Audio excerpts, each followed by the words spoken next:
सरकार में जब लोग रहते हैं, चाहे अधिकारी हो चाहे मंत्री हो, तो आरोप लगेगा, केस भी होगा, लड़ना भी पड़ेगा, और या तो जेल जाओगे और या बच जाओगे। जो भी होगा सबके साथ है, सिर्फ लालू यादव या तेजस्वी यादव के साथ नहीं है।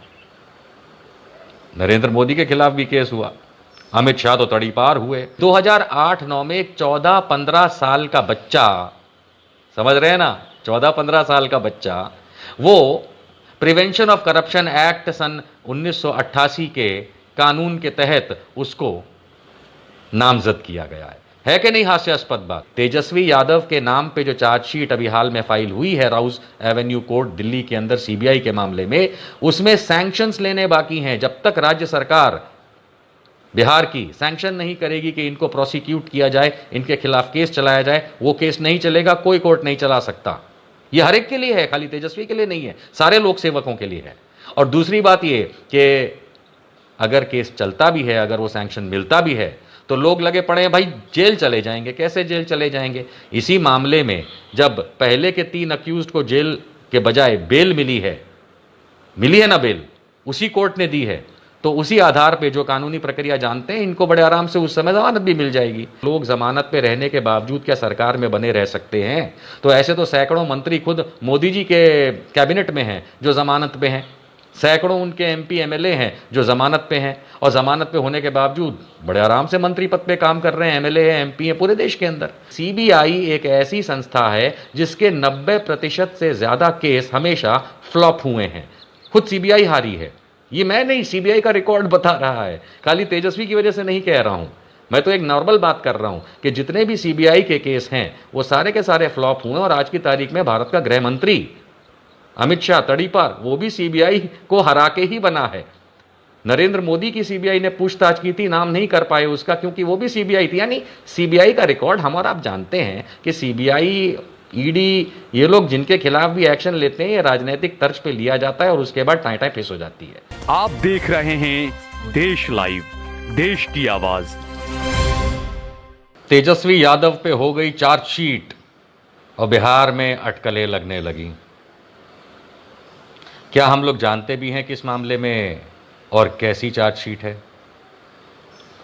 जॉब्स फॉर लैंड स्कैम जो 2022 में सीबीआई ने राउज एवेन्यू कोर्ट दिल्ली में रजिस्टर किया था, जिसमें लालू प्रसाद यादव, राबड़ी देवी, मीसा और तेजस्वी का अब नाम तेजस्वी का भी आ गया है। पिछली चार्जशीट के अंदर तीनों को, यानी लालू यादव, राबड़ी और मीसा को फौरन जमानत मिल गई थी, क्योंकि वो जमानत लेने लायक बात थी। कहा जाता है कि 2004 से लेकर के 2009 के बीच में, जब लालू यादव केंद्र में रेल मंत्री थे, तब ये घोटाला किया गया था, ऐसा आक्षेप है। ठीक है भाई, सरकार में जब लोग रहते हैं, चाहे अधिकारी हो चाहे मंत्री हो, तो आरोप लगेगा, केस भी होगा, लड़ना भी पड़ेगा, और या तो जेल जाओगे और या बच जाओगे। जो भी होगा सबके साथ है, सिर्फ लालू यादव या तेजस्वी यादव के साथ नहीं है। नरेंद्र मोदी के खिलाफ भी केस हुआ, अमित शाह तो तड़ीपार हुए। तो ये सब तो चलता रहता है।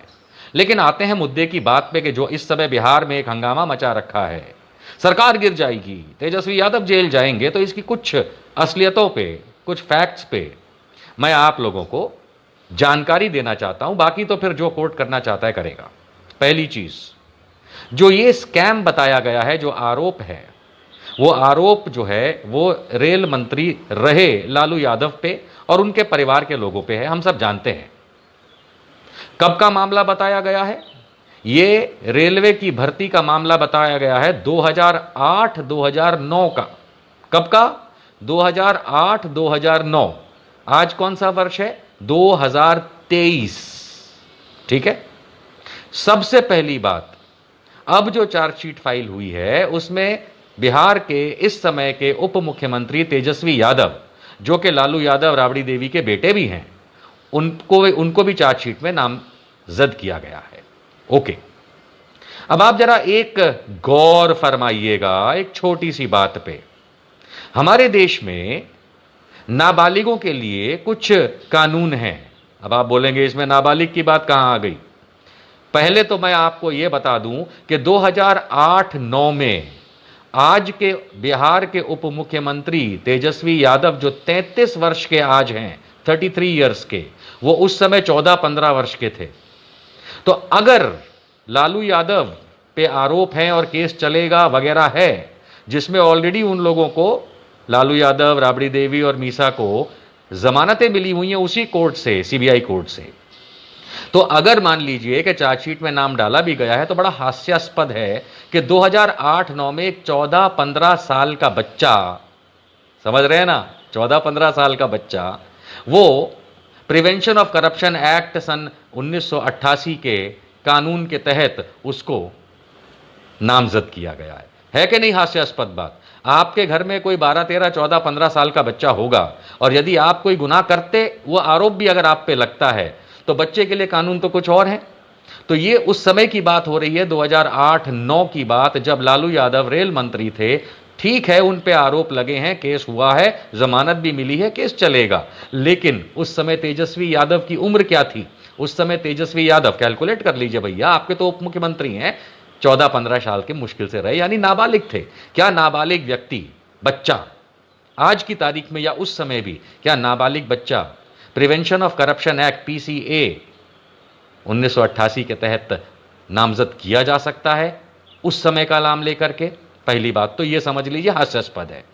दूसरी बात, वो आज की तारीख में उप मुख्यमंत्री हैं, एक नहीं 3-3 विभागों के मंत्री हैं, और जो कि उसी प्रिवेंशन ऑफ करप्शन एक्ट के सेक्शन 2 भाग सी में साफ उल्लेखित है कि जब कोई लोक सेवा में होता है, बहुत सारे मंत्री पूरे देश के अंदर जिन पे प्रिवेंशन ऑफ करप्शन एक्ट का कानून के तहत एफआईआर होती है, आरोप लगता है, उनके लिए, और नौकरों के लिए, सरकारी नौकरों के लिए भी, उनको डायरेक्टली इंप्लीकेट नहीं किया जाता, उनको सीधे सीधे उठा करके जेल में नहीं डाला जाता, उनके लिए सैंक्शंस चाहिए होते हैं।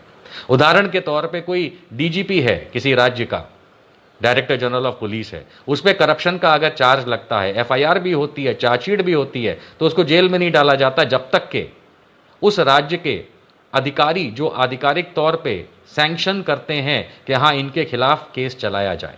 वही चीज मंत्रियों के साथ भी होती है, सांसदों के साथ होती है, एमएलए के साथ भी होती है। खास करके जब आप एक मंत्री पद पे हैं, और तेजस्वी यादव तो एक से अधिक मंत्री पद पे हैं, तो फिर वो लोक सेवक गिने जाते हैं इसी कानून के तहत। बाहर से मत लाइए कहीं से, इसी कानून prevention of corruption act section 2 भाग सी के तहत वो लोक सेवक हैं। और लोक सेवक के ऊपर जब कोई चार्ज लगता है तो फिर उसका सैंक्शन लेना होता है। कोर्ट में चार्जशीट दूसरी बार फाइल की गई है, इससे पहले की जो चार्जशीट थी वो मई 2022 मेरे ख्याल से तब चार्जशीट की गई थी, और तब तेजस्वी यादव का उसमें नाम नहीं था।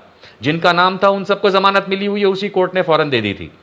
पूछताछ बीच में हुई, सब कुछ हुआ, तेजस्वी यादव का नाम अब ऐड किया गया, नई चार्जशीट हुई है। फैंटास्टिक, सीबीआई बहुत बढ़िया काम कर रही है मोदी जी की, वो अपनी जगह है, ठीक है।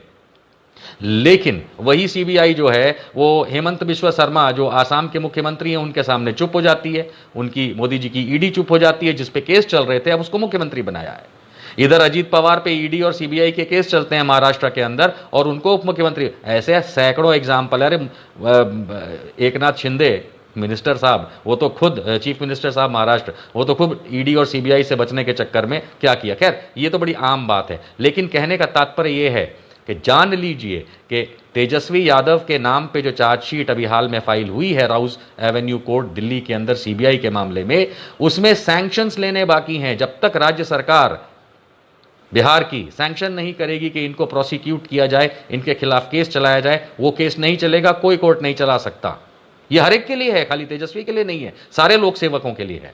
और दूसरी बात ये कि अगर केस चलता भी है, अगर वो सैंक्शन मिलता भी है, तो लोग लगे पड़े हैं भाई जेल चले जाएंगे। कैसे जेल चले जाएंगे? इसी मामले में जब पहले के 3 अक्यूज्ड को जेल के बजाय बेल मिली है ना, बेल उसी कोर्ट ने दी है, तो उसी आधार पे जो कानूनी प्रक्रिया जानते हैं, इनको बड़े आराम से उस समय जमानत भी मिल जाएगी। और जहां तक बात आती है कि लोग जमानत पे रहने के बावजूद क्या सरकार में बने रह सकते हैं, तो ऐसे तो सैकड़ों मंत्री खुद मोदी जी के कैबिनेट में हैं जो जमानत पे हैं, सैकड़ों उनके एमपी एमएलए हैं जो जमानत पे हैं, और जमानत पे होने के बावजूद बड़े आराम से मंत्री पद पे काम कर रहे हैं, एमएलए हैं, एमपी हैं पूरे देश के अंदर। क्यों? क्योंकि ये तो कानूनन प्रक्रिया है। तो एक तेजस्वी के लिए तो अलग नहीं बदल जाएगी, है कि नहीं? आप हेमंत बिश्व शर्मा को पूछिए जो कि सीएम है आसाम के, पूछ लीजिए बेल मिली है कि नहीं। ऐसे तो कितने ही सारे लोग होते हैं, तो सरकार नहीं गिरती। इन मामलों में रेजिग्नेशन भी नहीं होता, क्योंकि हमारे कानून के हिसाब से, हमारे रिप्रेजेंटेशन ऑफ पीपल एक्ट के हिसाब से, जब तक सजा नहीं मिलती, वो भी 2 साल या उससे अधिक की अनाउंस नहीं होती, आदेश नहीं होता, तब तक वो पद पे बने रह सकते हैं। हाँ, अब वो केस में कितनी सच्चाई है, कितना झूठ है, हम आपको ये भी जानकारी दे दें कि सीबीआई एक ऐसी संस्था है जिसके 90% से ज़्यादा केस हमेशा फ्लॉप हुए हैं। खुद सीबीआई हारी है। ये मैं नहीं, सीबीआई का रिकॉर्ड बता रहा है। खाली तेजस्वी की वजह से नहीं कह रहा हूं, मैं तो एक नॉर्मल बात कर रहा हूं कि जितने भी सीबीआई के केस हैं वो सारे के सारे फ्लॉप हुए। और आज की तारीख में भारत का गृह मंत्री अमित शाह तड़ीपार, वो भी सीबीआई को हरा के ही बना है। नरेंद्र मोदी की सीबीआई ने पूछताछ की थी, नाम नहीं कर पाए उसका, क्योंकि वो भी सीबीआई थी। यानी सीबीआई का रिकॉर्ड, हम और आप जानते हैं कि सीबीआई, ईडी, ये लोग जिनके खिलाफ भी एक्शन लेते हैं, ये राजनीतिक तर्ज पे लिया जाता है और उसके बाद टाई टाई फिस हो जाती है। तो फिलहाल खबर इतनी ही कि चार्जशीट हुई है। और हाँ, जितने लोग वो मनीषवा की बात कर रहे हैं 180 दिन में गिरा देंगे, कुछ नहीं उखाड़ पाओगे। रही बात आपसी सामंजस्य की, तो जदयू और आरजेडी और कांग्रेस का बिहार में एक सामंजस्य है। बिगड़ता है तो बिगड़े, बनता है तो बना रहे। लेकिन हाँ, एक ऑप्शन तो ये भी है कि अगर ज़्यादा शिकंजा कसने की कोशिश की तो तेज प्रताप यादव भी तो उप मुख्यमंत्री बन सकते हैं। वो तो बहुत धुरंधर आदमी है। फिर तो देखो, वो याद है ना, एक वो मीडिया वाला क्लिप आया था, कैसे भागे थे मीडिया वाले। यहाँ तो सोचो कौन कौन भागेगा। चलिए फिलहाल इतना ही, और देखें। अच्छा, आखिर में ये बता दूं कि चार्जशीट तो फाइल हो गई है, लेकिन आने वाले तारीख की उस चार्जशीट पे सुनवाई की कोई तारीख भी नहीं दी है कोर्ट ने। 12 जुलाई को तो पिछले मामले की बात चल रही है कि जो अभी तक चल रहा है, लेकिन ये नई चार्जशीट पे राउज एवेन्यू कोर्ट दिल्ली ने, सीबीआई कोर्ट ने तेजस्वी यादव पे हुई चार्जशीट पे कोई नई तारीख अभी तक नहीं दी है। आराम से रहिए, मौज करिए, ऐश करिए। और हाँ, जो चिंटू यूट्यूबर्स हाँ हो जाएगा, वहाँ हो जाएगा, कछु नहीं हो पाएगा।